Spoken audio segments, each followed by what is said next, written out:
जय हिंद। आपके साथ मैं हूं फरहा सिद्दीकी। जिस राहुल गांधी को बीते साल सांसदी रद्द होने के बाद अपना सरकारी आवास छोड़ना पड़ा, उसी राहुल गांधी को फिर से एक आलीशान बंगला अलॉट हुआ। अभी अपनी मां सोनिया गांधी के साथ रह रहे राहुल गांधी जल्द ही अपने नए घर में प्रवेश करेंगे। इस बार राहुल केरल के वायनाड से नहीं बल्कि मां की सीट यानी रायबरेली से सांसद हैं। 1 साल ही हुए हैं जब राहुल गांधी ने अपना पुराना सरकारी आवास खाली किया। सदस्यता रद्द होने के 1 दिन बाद ही बंगले पर से भी अधिकार खत्म हो गया और 1 महीने के अंदर राहुल ने उस बंगले को खाली कर दिया जिसमें वो 19 साल से रह रहे थे। और आज वो वक्त है जब राहुल न सिर्फ चुनाव जीतकर नेता प्रतिपक्ष बने हैं बल्कि उनके लिए एक आलीशान बंगला भी अलॉट किया गया है। सियासी उठापटक के बीच लोकसभा में विपक्ष की अगुवाई कर रहे कांग्रेस सांसद राहुल गांधी को नया आशियाना मिल गया है।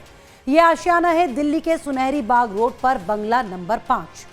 2024 के लोकसभा चुनाव में रायबरेली से सांसद बनने के बाद राहुल गांधी को नया बंगला अलॉट हुआ है। 26 जुलाई को वो खुद बंगले को देखने पहुंचे और 27 जुलाई को बहन प्रियंका गांधी ने बंगले का निरीक्षण किया।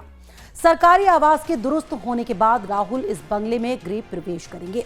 फिलहाल वो अभी अपनी मां सोनिया गांधी के साथ 10 जनपद पर उनके सरकारी आवास में रहते हैं। राहुल गांधी लोकसभा में नेता प्रतिपक्ष हैं और इन्हें कैबिनेट मंत्री का दर्जा मिला हुआ है। इसलिए केंद्र सरकार ने राहुल को एक टाइप 8 का आलीशान बंगला अलॉट किया। इस बंगले में 5 bedroom, 2 study room, 1 hall, 1 dining room, 1 servant quarter शामिल है। सूत्रों की माने तो कांग्रेस नेता को 3-4 बंगलों के विकल्प दिए गए थे जिनमें से उन्होंने इस बंगले को चुना।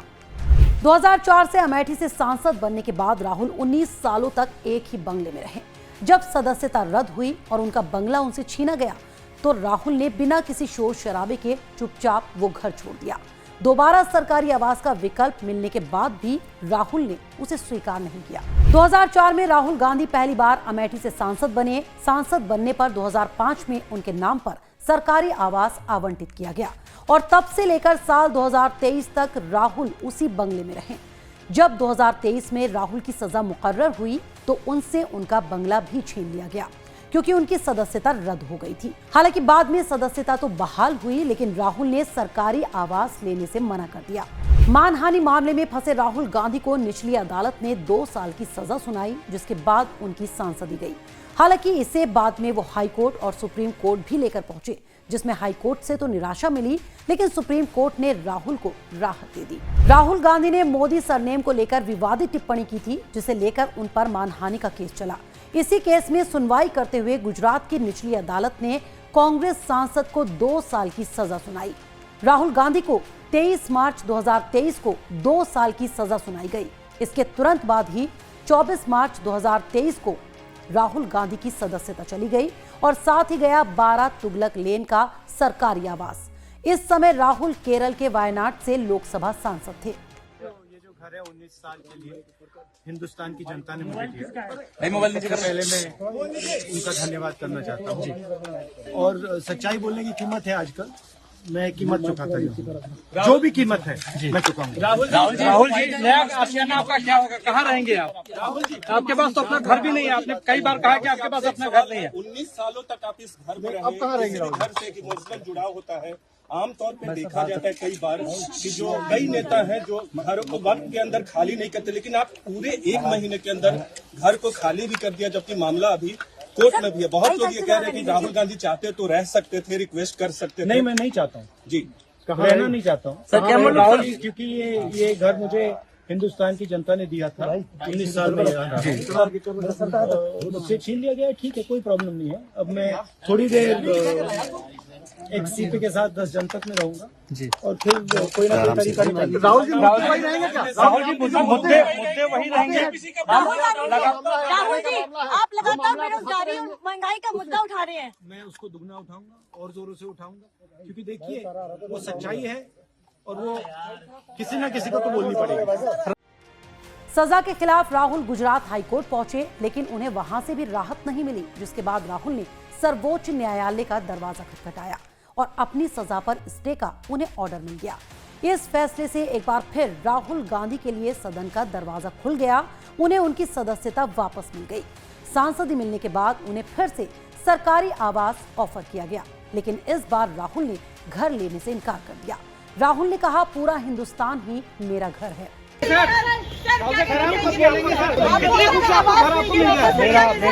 मेरा घर पूरा हिंदुस्तान है। 2019 में कर्नाटक में एक चुनावी रैली के दौरान राहुल गांधी ने मोदी सरनेम को लेकर विवादित बयान दिया था, जिसके बाद से ही बीजेपी ने राहुल गांधी को घेरना शुरू कर दिया।